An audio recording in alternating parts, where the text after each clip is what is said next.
My background is primarily in education. I worked as a Spanish teacher and then as a math teacher. And then I was the principal of a school. And then I worked sort of at the district level, across multiple schools.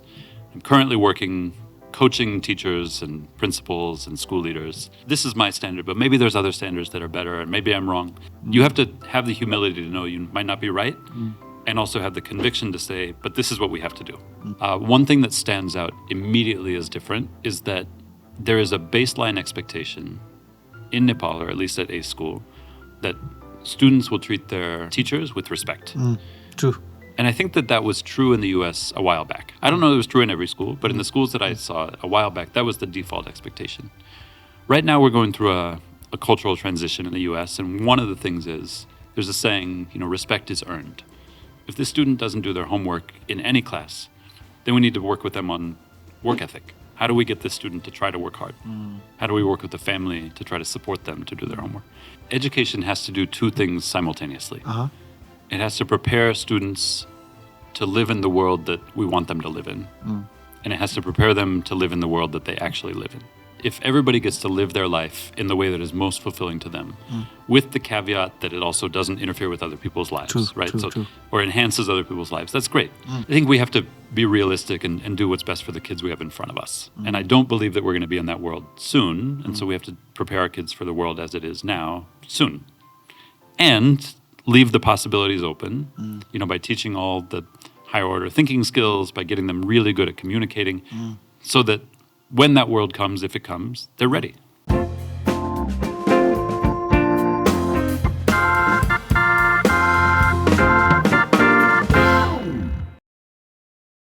Hi, Robert. Welcome to our podcast, The Doers. Great. Thank you. Thanks for having me. And it's been 3 days that I've known you, and I got an opportunity to observe a class, 2 class with you, and I am amazed by how you observe it. I mean, your observation skill sets are amazing. Thank you. And then we decided to do a podcast. So for people who don't know much about you, most probably my audience do not really know about you. So would you like to tell a bit more about you, about your background, and how come you're here in Nepal? Sure. So my background is primarily in education. I think I was initially going to go into agriculture, oddly, but somehow found the back door into working as a teacher. I worked as a Spanish teacher and then as a math teacher. And then I was the principal of a school. And then I worked sort of at the district level, across multiple schools. I'm currently working coaching teachers and principals and school leaders in a variety of contexts, and sometimes writing curriculum, though that's not nearly as fun. And so through a mutual friend, there's a leader of a school here in Nepal who said, hey, would you want to come to Nepal? And you can see the country and also, maybe stop by the school and help us out a little bit. So I've been spending the last 3 or 4 weeks at this particular school, having a great time, working with teachers, helping develop the leadership team's capacity to coach teachers and to improve. What I've seen is, this cycle of constant improvement, if it applies to everybody in the school, to students, teachers, coaches, principal, et cetera, is really transformational. So that's the short version of what I'm doing here. But I'm here for another week, continuing to volunteer at the school, and kind of looking forward to going back and being with the rest of my family, but also kind of sad to leave, just because I felt great while I've been here. So back in the US, how long has it been that you're involved in education? 21 years. 21 years. Yeah, 21 years this year. So right now you're working in a district level. Does that mean you're working for government? Yes and no. It's a little complicated in the US. So I was working for what's called a charter school network, which is, it's a lot of people see it as halfway between a public school and a private school, a government school and a private school. And it has a lot of the same rules that public schools have or the government schools have. More and more, it operates almost exactly like a government school, but there are slightly different setups in terms of who manages the school. It's managed by a board instead of the Board of Education for the local municipality or whatever. But yeah, so it's similar to a government school that I've been working in, or a series of government schools, or like a network. Help you understand. For me, in context of Nepal, how I understand government school and a private school is a school where people who can afford goes, and government school is where there are a lot discount in terms of fees, and there are a lot of lower people with lower income range goes. And where does the charter school falls in? More like a government school, so that we don't charge admission fees. We don't screen applicants for who wants to come in. It's whoever the district sends, whichever parents say, I want to go to that school, though there's no payment, those are the students at the school. So it doesn't have any payment, no fees? No, none. Okay. And how does it run? I mean, like, how does it sustain? One, we receive government funds. And so in this regard, it's exactly like a government school. Okay. Government funds, and for anything we want to do beyond that, philanthropy. And so we'll say, hey, we're doing this exciting thing at this group of schools. You know, this founder of this company, would you be willing to donate this amount of money so we can do this thing? And thankfully, in my experience, people have said yes to things that are exciting, that are good for kids. Been very lucky in that regard. But over time, that's not a sustainable model. You know, over time, you have to be able to do it on government funding. So, as you mentioned, like you have been a teacher, you have been a principal, you have leading. Would it be wrong to say you have been helping in forming a charter school and leading it? That's right. Yeah. So, how has this transition been? Has this been organic? I mean, like, okay, you were a teacher and then you suddenly realize, okay, I need to do more than this, and then you thought of becoming a principal, leading a school. Then you realize maybe I should somehow go a step further. How has the evolution been? Yeah, not linear for sure. I was a teacher, and I was a very good teacher, and I, you know, continue to develop as a teacher. But somebody said, "You're doing great," and then some other people said, "You're doing great." And in the U.S., I think probably like here in Nepal, if you're a good teacher, the next step is you become a teacher coach or a principal, and you move into a different role where you can use those skills and impact other adults. And sometimes it's great, and sometimes it has a downside, which is we take great teachers out of the classroom.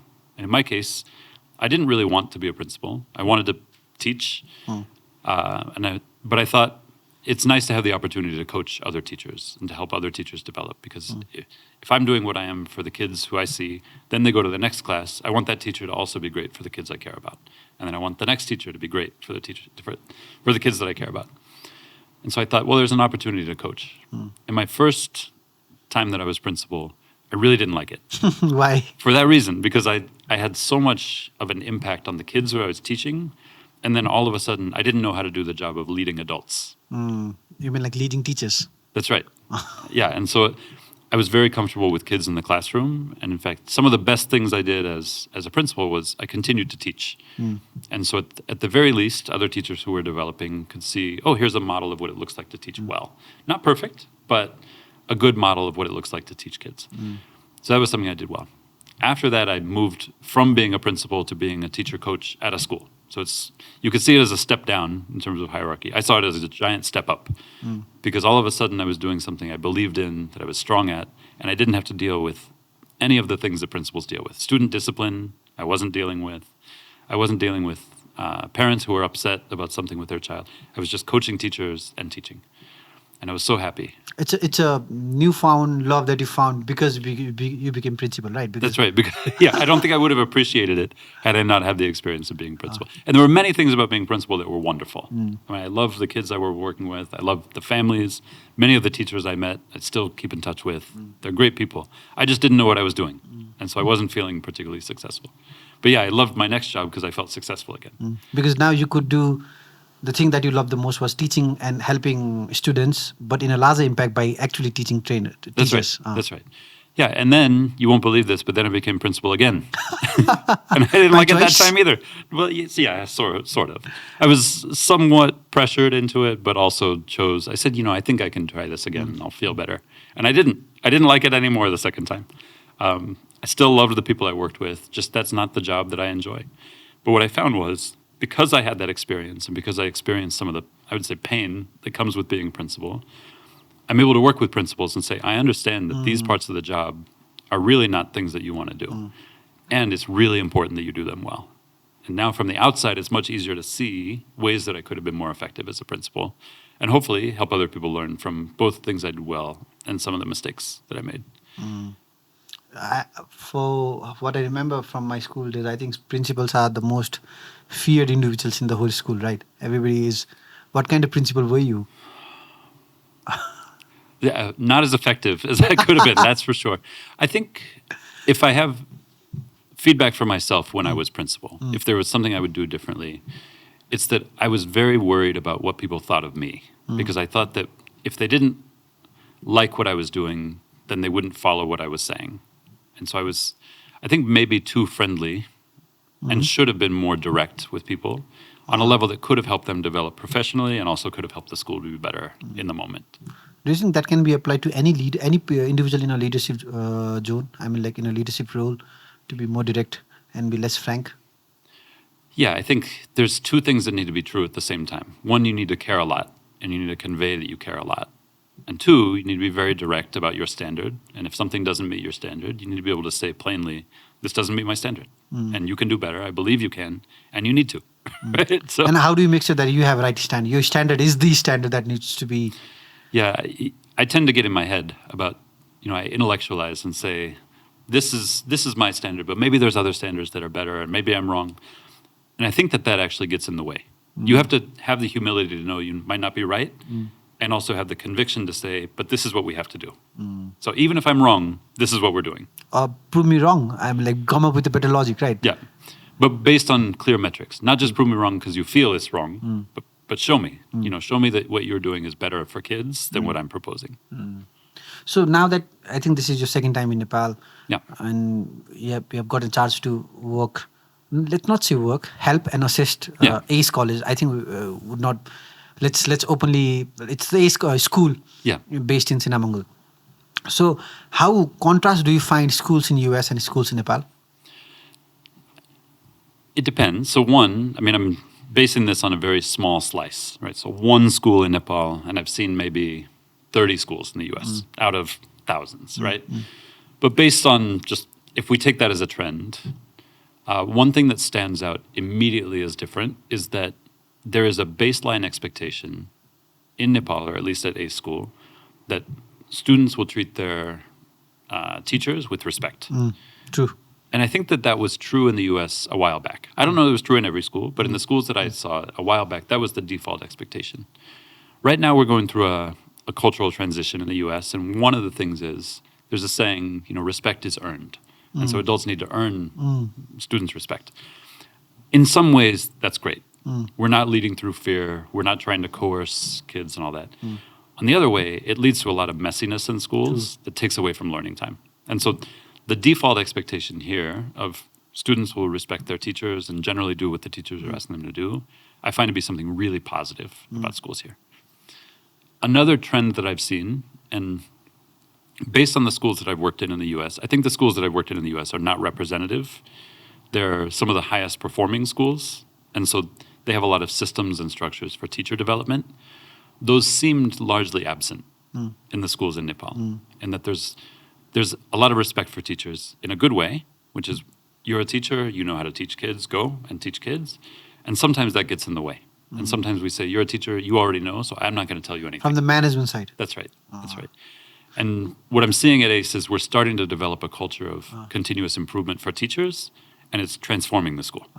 Would it be wrong if you coin the term respect with the fear? Maybe. Maybe. What I'm seeing at ACE, at least, it doesn't appear that there's a lot of fear. Students don't appear to be fearing their teachers. And I've come to learn that this school might be somewhat unique. Probably not the only one, but maybe that's not the norm. In fact, I've heard the leaders of the school say explicitly they don't want to be a school where children are afraid of adults, which means that if they have to say that, that must be the norm somewhere. 100%. Right. So, and Odessa is probably one of those individuals who really understand and passionate about the education in general. So I think ACE is definitely not an average school in terms of, because I can at least speak from my side of knowledge of working and studying and being through that system. Of course. But I think it is something. I really have to appreciate Odessa for building that culture. And looking at you, seeing someone like you and looking at the observation in class, that has completely changed the way I see how schools should be working on teachers. Because generally, I think once you hire someone, as you mentioned, like your teachers, you should better know what to do, go and do the thing. Right? And lovely. So based on last 2 to 3 days of my observation, I see you are really passionate about changing the education by changing the teachers, as if the teachers are at the center of pedestal of this whole ecosystem. Yeah. So what do you think leaders in Nepal, at least now that you have seen one of the school, should be focused on if they really want to upskill their schools, now that we understand that teachers are at the center of the whole ecosystem? Yeah. This is my favorite topic. That's why I'm here. So, yeah, I could talk about being principal for 2 minutes, but I could talk about this forever, for days and days. I think the first thing that's needed is a strong vision of what a strong teacher is. And if a school has a shared vision of what strong teaching looks like, the school can then reach that vision. But if a school doesn't have that vision, they can't. Right? Everybody just assumes that whatever we experienced as children, that's what teaching is. And so that's the first thing I would say for leaders of other schools anywhere, in Nepal or in the US, anywhere, is to define a vision of strong teaching and have a lot of video examples of what it looks like, to have example teachers that we can go and observe in person, we can go and visit their classroom. So everybody agrees this is what strong teaching looks like. And it's not going to look like one thing. Of course, there are teachers who have different personalities, who use different techniques, but a clearly defined vision of excellence would be the first step. Can we coin that as a clearly defined metrics? I think metrics are different, but the metrics would follow from the vision of excellence. Okay. So one, we have to be able to recognize good teaching and recognize where the teaching isn't meeting that vision, right? The metrics would be all of the individual components of the vision. So one, you actually need to see the class. And then you need to say, how do we codify any class that we see? Is it a 2 on the rubric? Is it a 3 on the rubric? And why? So this is actually something we're doing at ACE School right now, which is looking at the components of teaching and saying, what are the things we care about? What are the things that we believe are excellent in those areas? And how do we go into a classroom and know where this teacher is relative to the vision in each of those areas? So there's the vision, and then there's the metrics to, I guess you could say, score or evaluate. But it's not just about scoring. It's about helping the teachers get closer to the vision every day. So that's the second thing I would recommend, is once you have an understanding that teachers are the center and a vision of what excellent teaching looks like, you need a system to help teachers reach that vision.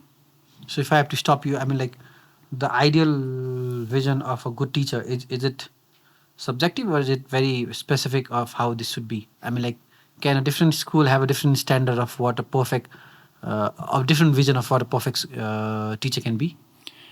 Yes and no.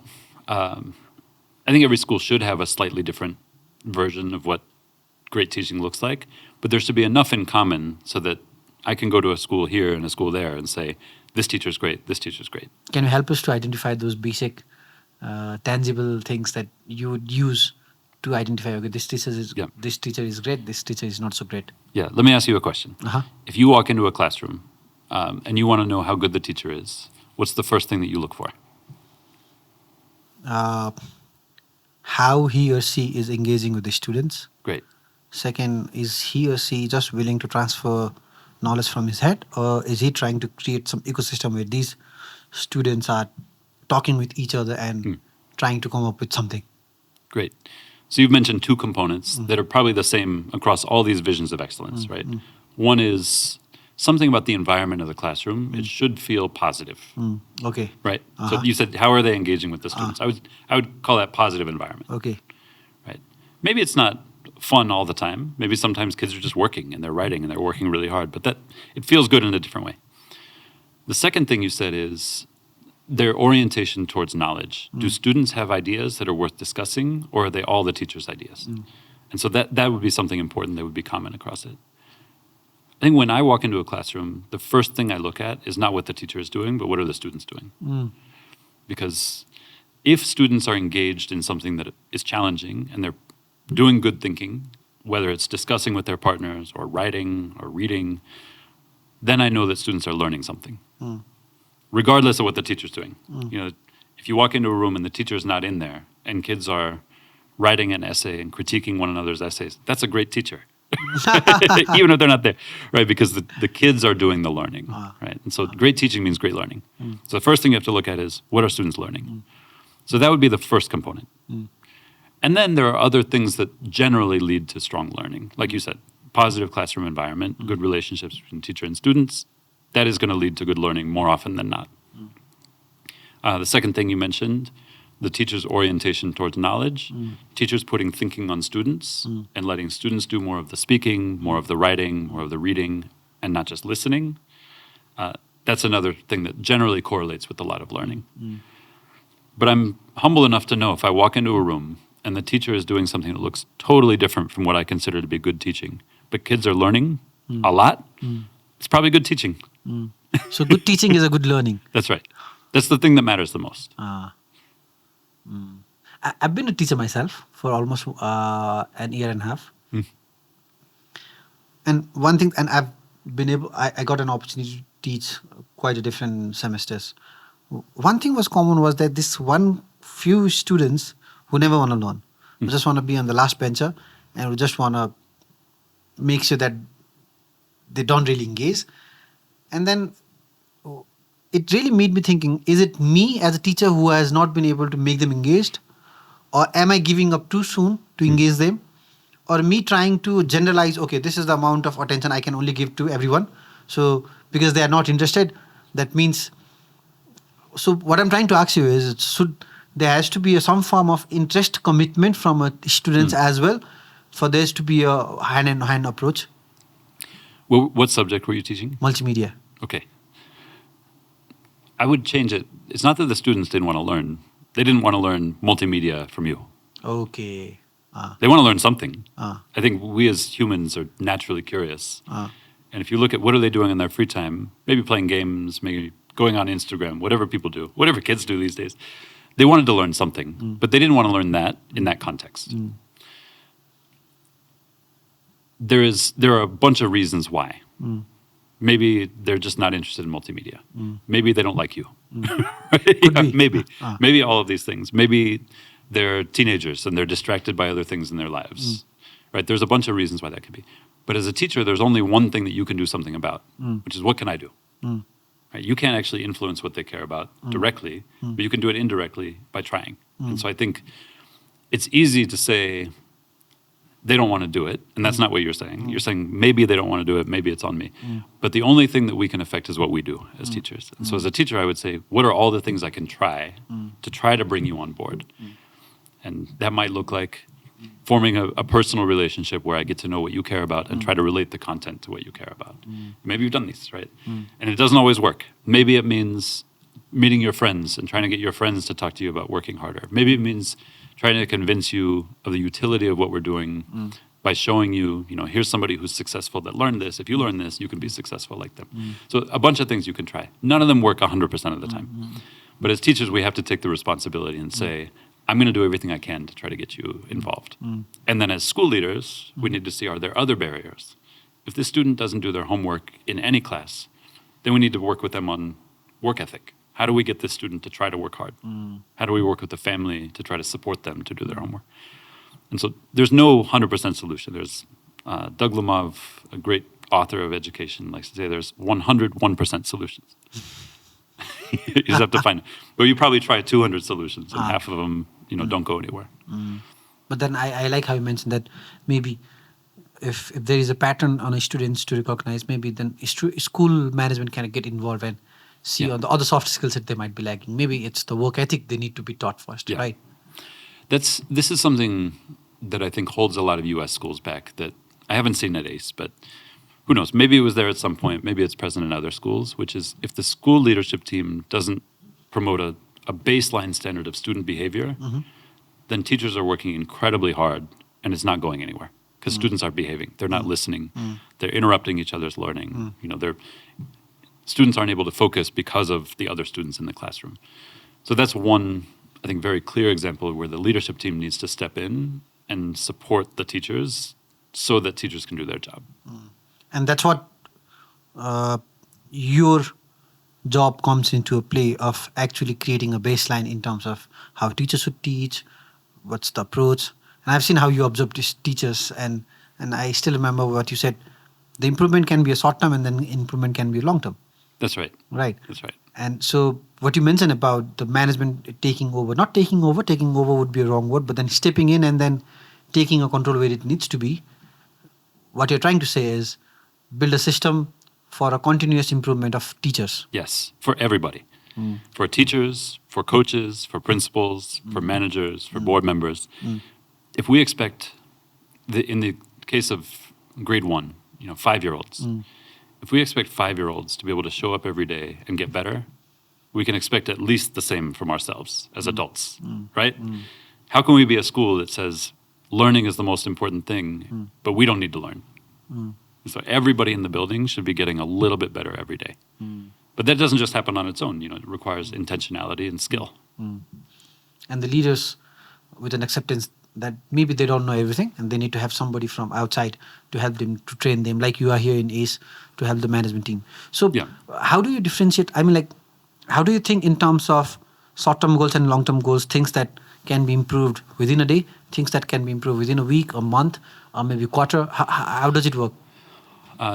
This is mostly from experience and from learning from other people who have done this for longer than I have. But I think if I'm a teacher who knows what this teacher knows and is doing what this teacher just did in this class, there are certain things that are fairly easy fixes. But if you add up all those easy fixes, it leads to significantly better learning, right? And so an example from one of the classes you saw yesterday is that the teacher gave a direction that was a little bit unclear, and they took a long time to say it. And I thought, this is something where if they wrote down their directions for the next day and we helped them through it and they got the directions from 30 seconds to 10 seconds, students are going to learn 20 more seconds of stuff because they're not listening to the teacher for 20 more seconds for unnecessary directions. That's something the teacher can do between today and tomorrow. They can clearly write down the directions. We can give them feedback, and if they need to, they could read the directions the next day. When I say go, silently read page 35 and answer the questions in your copy. Go. They can do that. That's not hard. But if they do that, 20 seconds every day means they're saving a lot of time over the course of the rest of the year. And if you look at the teacher's career, they're that much better at every single direction that they give right away. That's a huge leverage for just a small amount of coaching time. Something bigger like asking more rigorous questions, that's hard. Right? That requires teachers to deeply know their content. We can build their content knowledge over time, but from today to tomorrow, I can't necessarily get you to know which are the best questions to ask, which are the questions that aren't really worth it. But we can work on that slowly over time, as opposed to trying to get you to do significantly better tomorrow. Asking rigorous question would be a lot about, it's a very personalized approach, right? Because a question that might make you think would not be the same question that would make the other guy or girl think, right? So to what degree should there be a personalization between teachers and student to ask a rigorous question? I think just personalization in general is a topic that I tend to think about differently from a lot of people. A lot of people, if you ask a first-year teacher or a second-year teacher, what do you want to work on? They'll say, there are some students I'm not reaching, and I want to do a better job personalizing for those students. And I would take a step back and say, how well are you reaching the majority of the class? And usually, we're going to get a bigger impact from working on reaching the majority of the class than reaching one student or two students. So for a teacher who says, how can I personalize rigorous questions? I would say, we can work on that if you want. But first, let's make sure that you're doing the absolute best job you can with the questions that are going to reach almost everybody. Otherwise, you're spending all of your time helping one student when you could be helping 30. Considering the 30 students are of the same level of understanding, same level of intellectuality, same level of motivation, right? Yeah, well, nobody is at the same level. But there's a distribution. And you have to hit the middle of the distribution first. And then you can work on the people on the edges. I remember an image that has really made me think during my high school days. So the image is of different animals standing in a line, and there's this one animal who is with a gun pointing towards the sky, like it used to be on a race, And there is a cheetah, there is an elephant, there is a snake, and all they are being judged is how fast, who is going to run the fastest. Right. And there is a very, very quite common metaphor that I can remember of if the monkey and a rabbit is going to be judged on how fast they climb a tree, right, the rabbit is always going to be the last. Yeah. So do you see this as a truth in terms of our education right now? In some places. I think where education is primarily about judgment, that is true in a lot of ways. Right? And you can see this example. I think of students who I've taught who they weren't particularly strong in English, not particularly strong in math. They might have worked hard, but they struggled with it. And then after school, you go to a dance and they're doing backflips and they're doing all these dance moves. You say, this student is very talented in ways that don't show up in our school. We have to value that also. And so it goes from saying, so in many schools, it's this is a bad student, this is a good student. The student doing backflips at the dance, very impressive, but he's a bad student. I would say the student, it doesn't really matter whether we call this student a good student or a bad student. In fact, that's not language that I generally use. I would say this is a student who needs more support in math. This is a student who needs more support in English. This is a student who's great in academics, but maybe wants to be a dancer and isn't very good at it yet. And so it's having the growth mindset about everybody to withhold judgment and say good and bad, or, you're the fastest animal, you can climb the tree, you can't. And say, what are you good at? And what are all the things that we want you to develop in? And how can we just move you forward a little bit? But does that really solves the metaphor that I am 33, so I was born in 1990, and my fear is, not my fear, my worry is the same image is going to be relevant for next 20, 30 years, because now, again, what you just said was we have to hit in the middle. We have to be, and the image does not seem to be going away for another guy who was born in 2010, right? That's right. I say you have to hit in the middle of the distribution on that metric. I don't mean hit the middle students. These students are bad students. These students are good students. I say you have to try to reach the majority of the class before you try to reach individuals that aren't in the majority. You might disagree. Reasonable people disagree with it. I mean, like, my answer to that question is AI. I mean, like, we can have a... because the kind of a content that I've been consuming, the kind of people that I've been following, what I've learned so far is there is going to be a time where there is going to be a dedicated bot for each student, because every student is unique, every human being is unique, everybody have a different pace of learning new things, right? So provided that there is a human teacher, obviously AI is not replacing a teacher. A human teacher would be there to integrate humanness, but there would be dedicated bot with a personalized approach of helping a student with his own pace of learning things. And what I used to think was everything is going to change. What we are going to teach, how we are going to teach is going to change. And then what you said also made me think that, Anup, there might be a change in what we are going to teach, but there might not be a change in how we are going to teach. And while the more I think, that also holds true, because a human being is human being. Yeah. Right. Would you like to add more into it?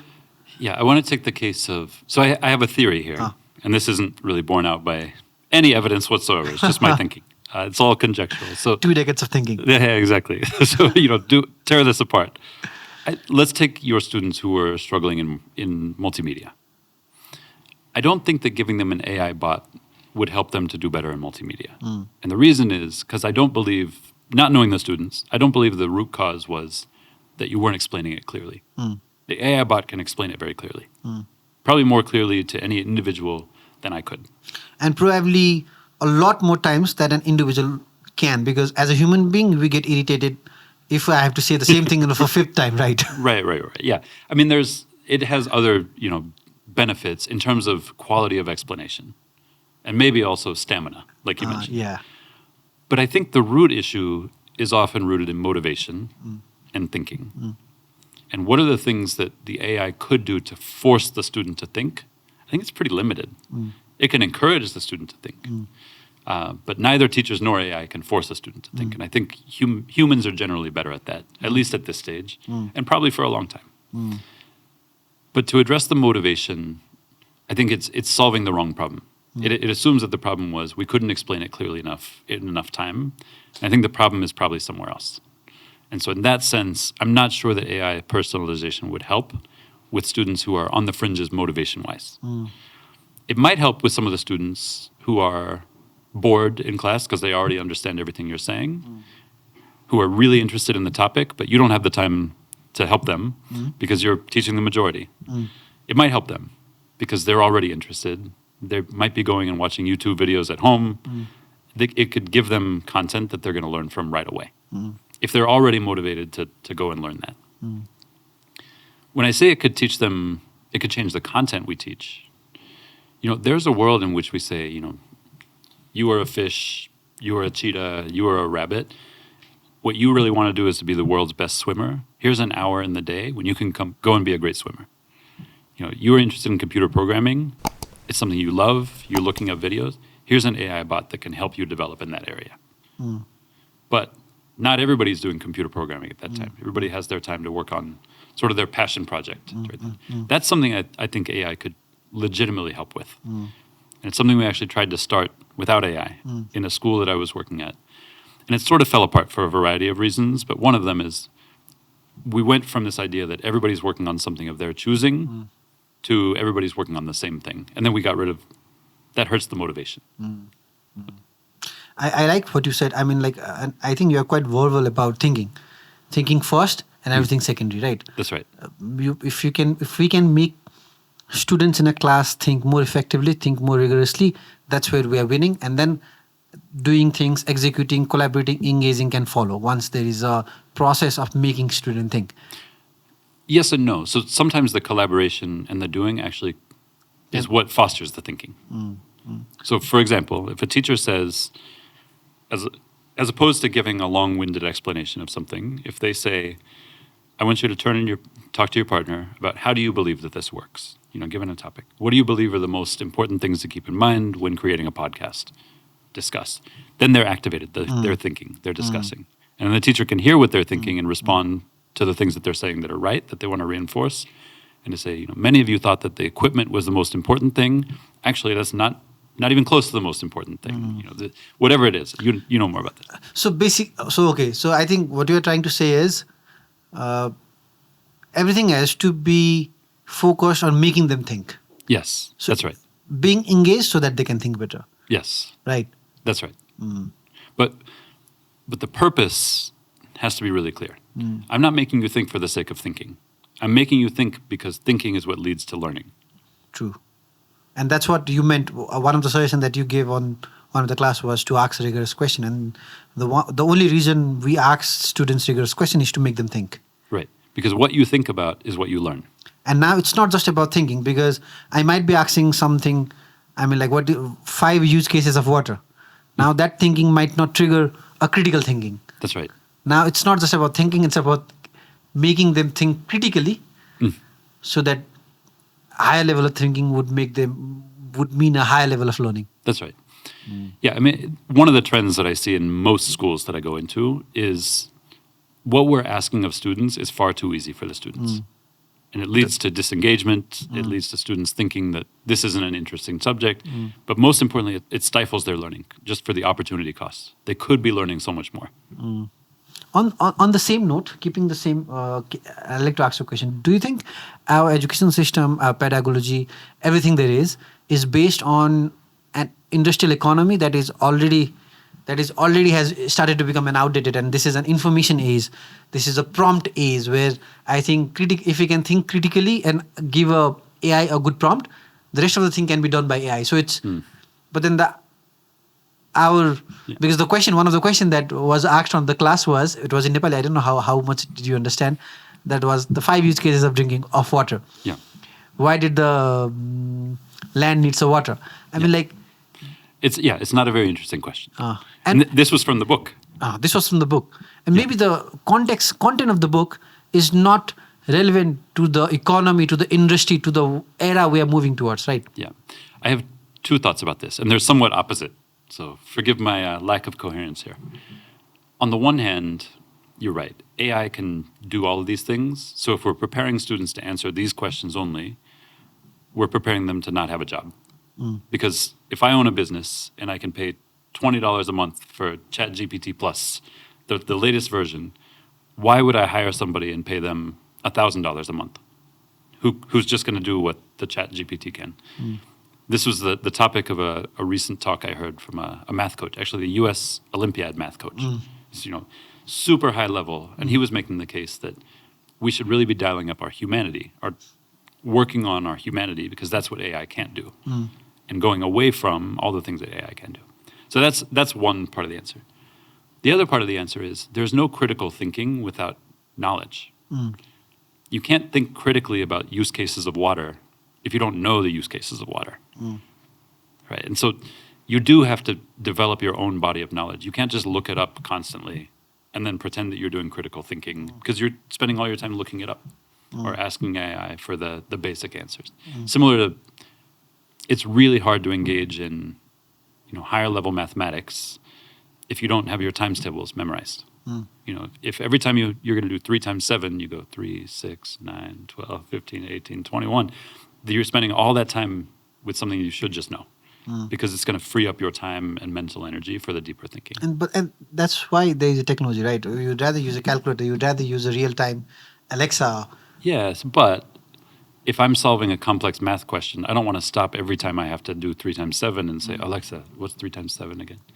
Right? You should have a certain body of knowledge. Similarly, if you're reading something complex, the number one determiner beyond being able to decode the words is your level of vocabulary and world knowledge. And so if you know the topic that it's talking about, you're more likely to understand and be able to move on, beyond that. But if you don't know the topic, then you're stuck. And you're constantly stuck in context. And so we have to develop beyond basic recall of facts and basic information, but we can't skip that either. Because if we skip that, then the thinking that we think we're doing is grounded in nothing. It has to be grounded in knowledge of something. Would it be wrong to imagine a scene where the teachers are now not the domain expert, but they are expert of soft skill set? Whereas the knowledge is free, the knowledge can be given through technology. A teacher is just a facilitator of the soft skill set. I mean, I can walk into any class because I know how to engage 2 students, regardless of what topic is it. It could be science, math, economics. And my job would be to just facilitate them to engage better. And the knowledge can be transferred to the technology, to the bot, to AI, you name it. Do you think that could be a scene we can imagine? Where the focus is more on the soft skills and bringing the humane side into the classroom? I'm skeptical. But I also have a good example of what you're talking about. And the example is actually myself. So I think we went and observed a Nepali class together. Yes. And I was like, how is this guy? And I was able to give meaningful feedback to improve the quality of the teaching, despite not understanding 80% of what the teacher was saying. I understood some. I've been working very hard. I'm studying, I'm developing, but I'm not very good, right? Not yet. And so on some level, yes, a teacher can be a facilitator or a coach can be a facilitator, absent being an expert in the content. I don't think that a principal or a coach needs to be an expert in every single content in order to have a meaningful impact on teachers. And there's limits to that. I observed another Nepali class today, and I thought, I wonder how good this teacher's questions are. I just don't know because I don't understand the questions. And so there's some level of minimum content knowledge that is necessary, and I would argue that would be a limiting factor for a teacher who's trying to become great. I think in your case, it was not the lack of contextual knowledge, it was the lack of the language that was being used. Yeah, but that's just an extreme example of contextual knowledge. Yeah, if I go into a classroom so let's actually step away from the coach example and go to the teacher example, which I think is a little more clear. A teacher who's facilitating a conversation but doesn't really understand what students are saying, they can use all the right moves and they can say, turn and talk to your partner. Okay, bring it back. Agree and disagree with what your partner said. Great, wonderful. But they don't know which points to reinforce because they don't know what truly matters in the discipline. So there's some minimum level of content knowledge that matters. And I would argue an expert facilitator can only be a pretty good teacher if they're not content knowledge experts. So that would be where I would try to develop that teacher in that case. But I don't see a world in which we have facilitators who aren't content experts or who aren't trying to become content experts.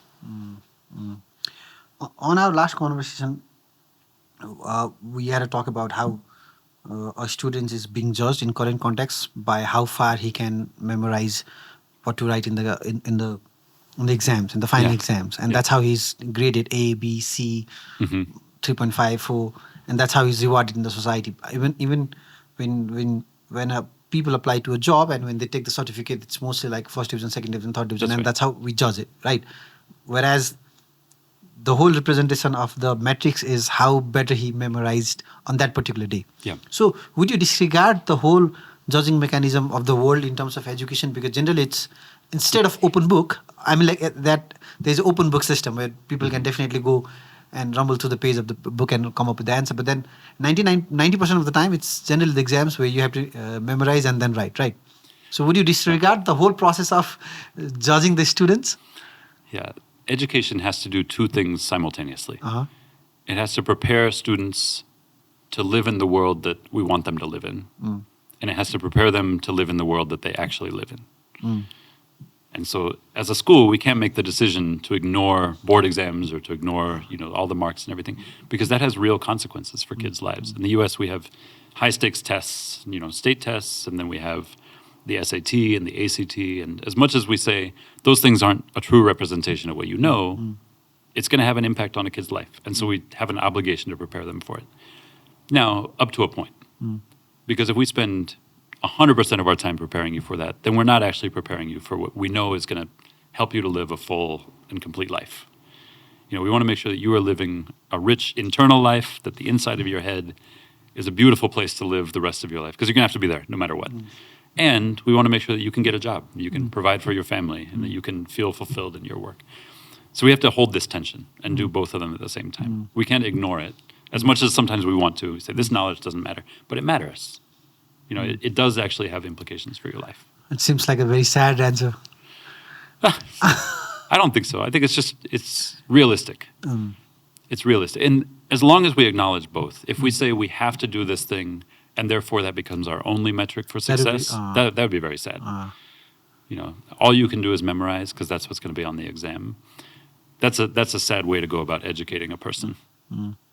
And for me, how you mentioned the two sides of the world very beautiful, and how I see with the AI thing is I'm very bullish when it comes to AI. Great. I think that the gap is decreasing, and I think we can move towards where the students wants to live in and where they have to be, because there is a concept called X to on. That is like earlier it was work to on. Now it is play to on, watch to on, engage to on, dance to on, sing to on. So anything that you want to do, you place it there, and if you can do it beautifully, you can make a living out of it. So with the AI thing, I think it is actually the gap is really merging, and I hope this happens. And I hope so too. Look, I hope you're right. Deep down inside, you want.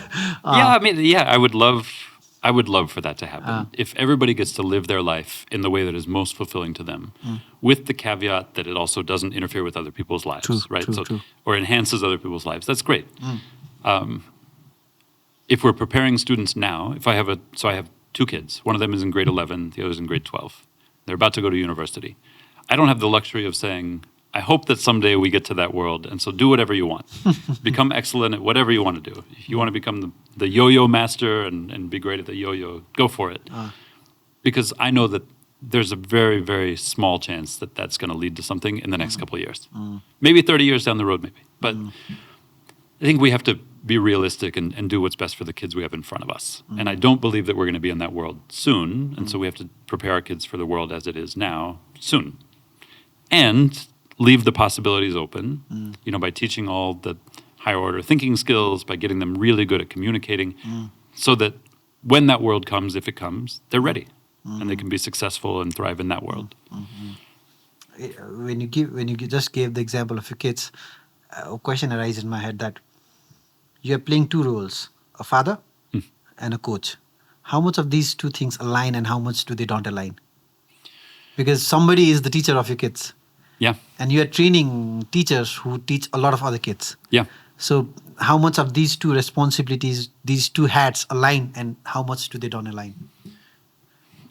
Both roles have helped me develop a lot in a way that I think complement each other. And so my work as a teacher and as a coach has definitely informed my work with my own kids as a father. I call it work. It's a lovely work. It's my favorite job. And similarly, my work with my own kids has helped my work in education. Understanding one or two students really, really, really well helps you to apply that knowledge to other students. But it gets to the tension I mentioned earlier, where you want to do the most that you can for the majority of kids, and then some of the kids on the edge, you can work with them later or separately. For my kids, sometimes they're on the edges, which means I'm training their teachers to ignore them.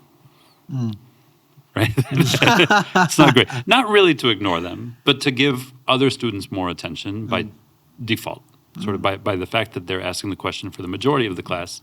If my kids aren't in the majority in that particular question, I have to be okay with that. Right? Otherwise, I'm not being honest.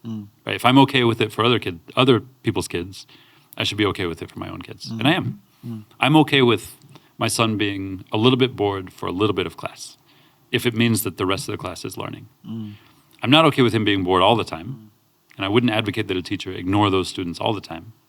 But you have to find the balance and find how can I do the most good in this context. And it seems like the motivation is quite vice versa. Because you are a father, you understand how important it is to have kids with good education, engaging education. So you are motivated to help other teachers. And because it's very vice versa, right? The one motivates the other. That's right.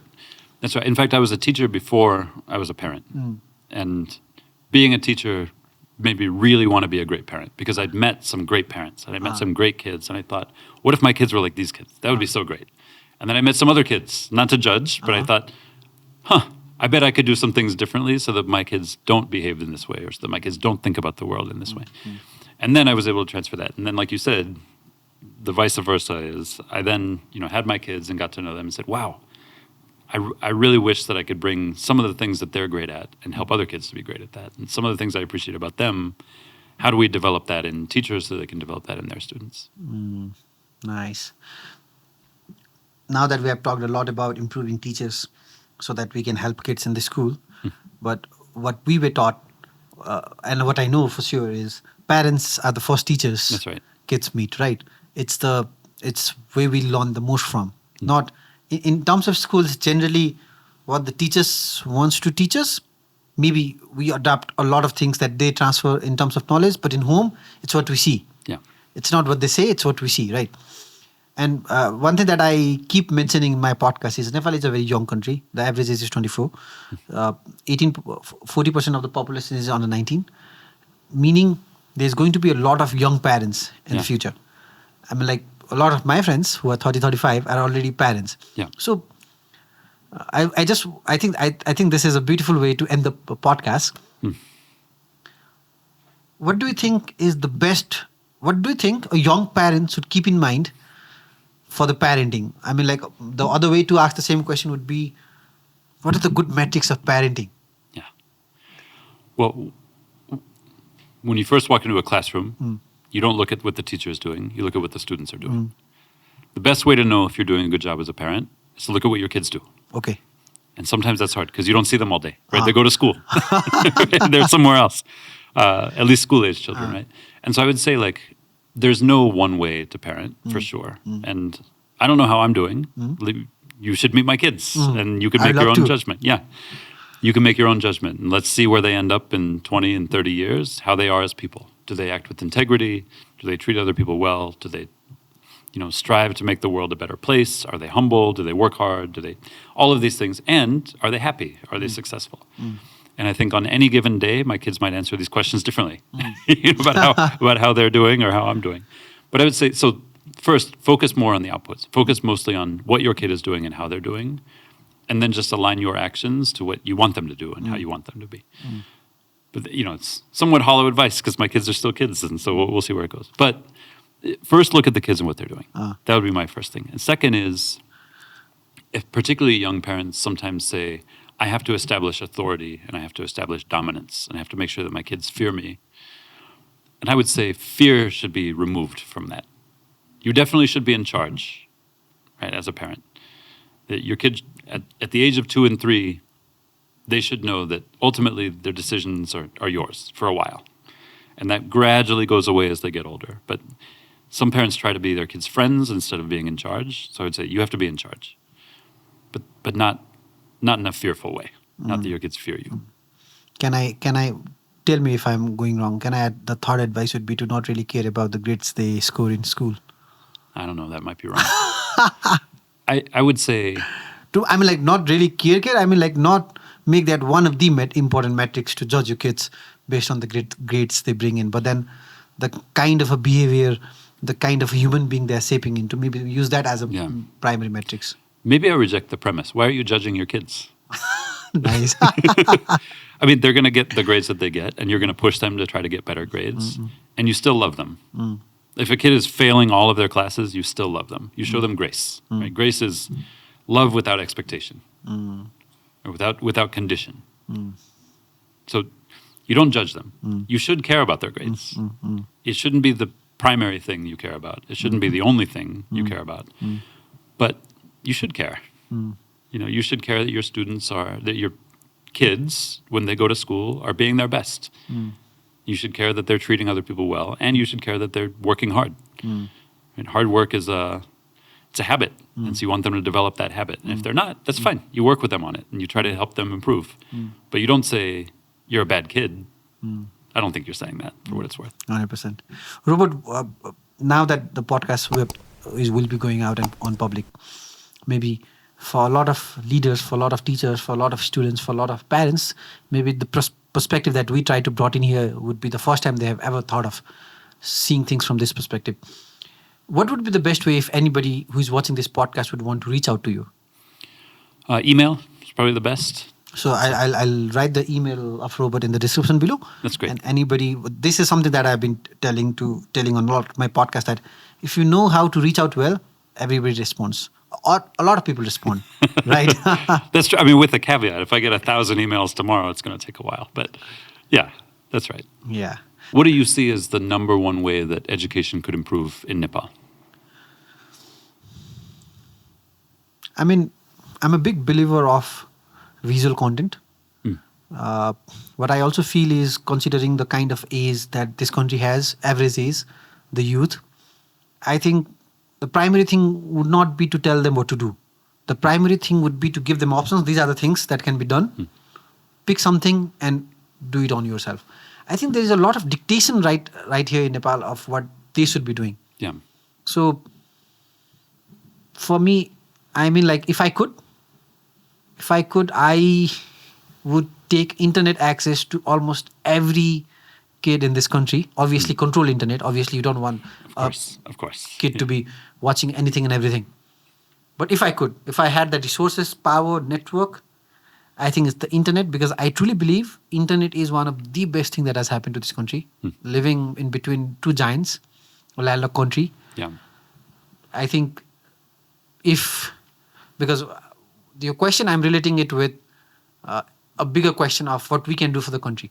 In terms of, because at the end of the day, empowering youth, empowering students would be for them to be a better citizen for their community, for their country, and in general for the world, right?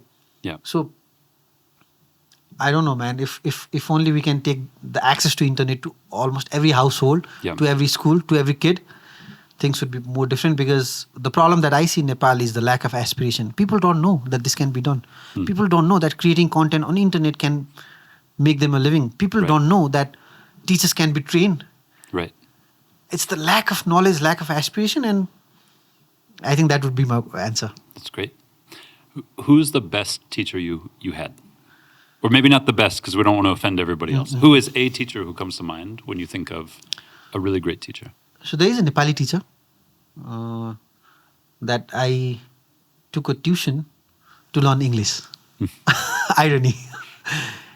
Because, I mean, like, he was really good with almost all the subject, but he used to be a Nepali teacher. And I fell in love with the formula he used to teach us. I mean, like, how he used to break things down and then connect it back. And for me, it was not the knowledge, but then how the knowledge is made up on. I mean, like, it's not about the laptop, but it's about the component of how a lot of components come together to make a laptop. Yeah. And I think that has, I think, somehow influenced me. And when you say a teacher, he's the first person that comes to my mind. His name is Pantasar. We used to call him Pantasar. And yeah. That's great. The reason I'm always trying to learn about what do people think of when they think of a great teacher, because we want teachers to be the people who their former students think of, when they're adults. This is somebody who made my life better. And I just have such a respect for teachers and such a love of the teaching profession that it's always great to hear stories of good teachers. It just puts me in a good mood. And you know what? Sadly, I think teaching is a very well-paid profession back in US, right? Yes and no. It depends. It generally has not been held with the regard that it should be, in my opinion. But it's, I think, moving in the right direction. Because in Nepal, it's not. Yeah. For example, if somebody come and tell me that he or she wants to be a teacher, my thing would be, are you from a rich family that you don't really want to think of financial need? Why do you want to be a teacher? I mean, like teaching is something you can always do part-time and focus more on something primary. Yeah. And I think just like being a teacher and being a politician is something you do at the end, not on the primary. Right. Yeah, it's a shame. I mean, I wish that the world over, everybody saw education as the most important thing. And it's a little selfish because it's the thing I care most about. And I wish other people cared about it the most. But I really do believe that, strong teachers are the ones who make the world better. So hopefully we'll get there, both in the US and in Nepal and everywhere else.